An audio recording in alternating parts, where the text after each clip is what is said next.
समझो जरा यहाँ पे पहला टॉपिक फर्स्ट चैप्टर नंबर 3 पढ़ रहे हैं हम, जिसका नाम है धारा विद्युत। ठीक है, उसमें पहला टॉपिक ही है विद्युत धारा किसको कहते हैं। तो आवेश के प्रवाह की दर को क्या बोलते हैं, विद्युत धारा। क्यों, यहाँ पर आवेश को रिप्रेजेंट कर रहा है और दर जो बोला, दर का मतलब टाइम का डिवीजन है ना, टाइम का भाग। तो आवेश के प्रवाह की दर को क्या कहते हैं, विद्युत धारा। इसे हम आई से रिप्रेजेंट करते हैं और इसका मात्रक होता है वैसे एम्पियर, लेकिन अब आवेश को काहे में से करते हैं, कूलाम में, और समय को सेकंड में। तो इसका एक और मात्रक क्या हो गया, कूलाम प्रति सेकंड। तो ऐसा मात्रक दो है इसके, एक तो कूलाम प्रति सेकंड और दूसरा क्या है, on the name of scientist, scientist के नेम पर एम्पियर है। ठीक है, तो हमसे कई बार केवल विद्युत धारा की डेफिनेशन ना पूछ के एक एम्पियर की डेफिनेशन पूछ लेते हैं। तो अब एक एम्पियर कब होगा, जब हम क्या करेंगे, इसी आई में आवेश कितना ले लें, एक कूलाम का, और हम किसी भी परिपथ में एक कूलाम का आवेश प्रोवाइड करवाएं, कितने सेकंड के लिए, एक सेकंड के लिए। तो जब किसी विद्युत परिपथ में एक कूलाम का आवेश एक सेकंड के लिए प्रवाहित किया जाता है, तो उस समय जो परिपथ होगा उसमें धारा कितनी बहेगी, 1 एम्पियर की फ्लो होगी। इसे हम ए से रिप्रेजेंट करते हैं। किसको ए से रिप्रेजेंट कर रहे हैं, एम्पियर को, है ना। यानी कि विद्युत धारा का जो मात्रक है उसका सिंबल क्या होता है, उसका सिंबल है ए। क्लियर है।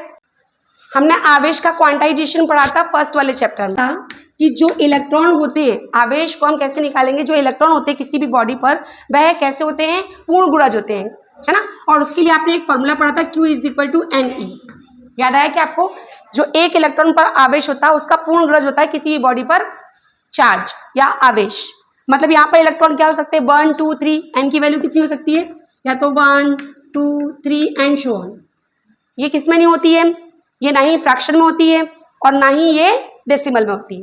ये चीज आपने पढ़ी थी, है ना। तो यहाँ पर हम क्यू के प्लेस पे क्या पुट कर सकते हैं, आई = क्या हो सकता है, क्यू के प्लेस पे NE अपॉन में T, है ना। तो अगर हमसे ये कह दिया जाए, जनरली एक क्वेश्चन आता है, एक कूलाम आवेश में अगर मैं इलेक्ट्रॉनों की संख्या निकालने को कह दे, तो आपने पढ़ा है Q = क्या होता है, NE। अब कितने कूलाम आवेश बोला, एक कूलाम, मतलब क्यू के प्लेस पे क्या पुट कर दोगे, 1, एक कूलाम। इलेक्ट्रॉनों की संख्या में निकाल लिए, और हम जानते हैं कि एक इलेक्ट्रॉन पर जो आवेश होता है उसे हम ई से रिप्रेजेंट करते हैं, और होता है 1.6 × 10⁻⁻19 कूलाम। ये एक कूलाम आवेश में पूछा था तो 1 सी लिखा है यहाँ पर, एंड ई के प्लेस पे क्या पुट करोगे, 1.6 × 10⁻⁻19 कूलाम। कूलाम से कूलाम कैंसिल हो गया आमने सामने, एन की वैल्यू निकाल ली यहाँ से, 1.6 × 10⁻⁻19 यहाँ डिवाइड में आएगा, तो क्या हो जाएगा, 1/1.6 × 10⁻⁻19। अब यहाँ से जब आप n की वैल्यू निकालोगे तो ये आपकी आएगी 6.25 × 10⁻18। इतने इलेक्ट्रॉनों की संख्या होगी कितने कूलाम आवेश में, एक कूलाम आवेश में। देखो माइनस का 19 था, ऊपर जाएगा, है ना। इसको सॉल्व करना समझो, ये माइनस का 19 था, ये ऊपर जाएगा तो कैसा हो जाएगा, प्लस का 19 हो जाएगा। अब प्लस की जगह मैंने यहाँ पर 18 लिख दिया और यहाँ एक 10 लगा दिया, बात तो वही है।